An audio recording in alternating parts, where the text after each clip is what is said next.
আজ এই দুপুরবেলায় নির্জন এই জায়গাটিতে এসে সত্যি অনেকটাই ভয় পেলাম। নওগাঁর মধ্যে বেশ কিছু জায়গা আছে যে জায়গাগুলো দেখলে আপনি নিমিষেই ভয় পেয়ে যাবেন।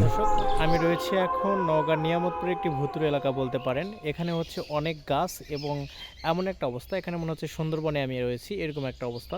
মানে লোকেশনটা অনেক ওয়াও।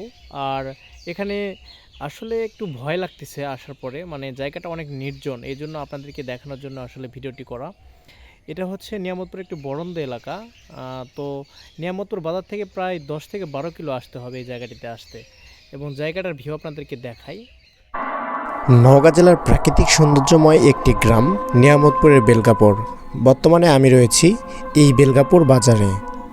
ছোট ছোট টিনের ঘর বিশিষ্ট বেশ কিছু দোকান রয়েছে এই বাজারে।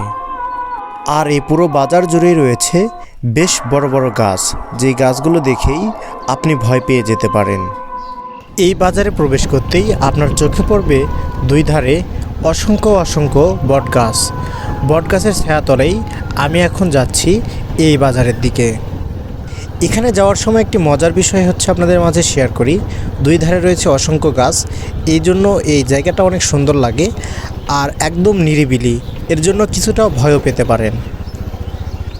তবে প্রথমবারের দিকে আমার এই বাজারে আসা এবং এই এলাকাতে আসা, এর আগে কখনো আমি আসিনি, তবে আজকেই প্রথম আসলাম, তাই অনেকটা নির্জন দেখতে পেলাম, তাই ভাবলাম আপনাদের মাঝে একটু শেয়ার করি এই এলাকাগুলো। আসলে আমাদের নওগাঁ জেলাতে দেখার মতো কিন্তু অনেক জায়গা রয়েছে, শুধু নিয়ামতপুরেই শেষ নয়। আপনারা যদি ধামরহাটে যান, ধামরহাটে যে আলতাদিঘি রয়েছে সেখানেও কিছু সুন্দরবনের ফিল পাবেন আপনারা। আমাদের নওগাঁ জেলাতে দেখার মতো ঐতিহাসিক স্থান রয়েছে বেশ কিছু, এর সাথে রয়েছে অনেক পর্যটন এলাকা। আমাদের নওগাঁ জেলা শুধুমাত্র যে দর্শনীয় স্থানের জন্যই এত সুপরিচিত তা নয়, বর্তমান সময়ে আম এবং ধান চাষের মাধ্যমে পুরো বাংলাদেশ জুড়েই সুনাম ছড়িয়েছে আমাদের নওগাঁ জেলার।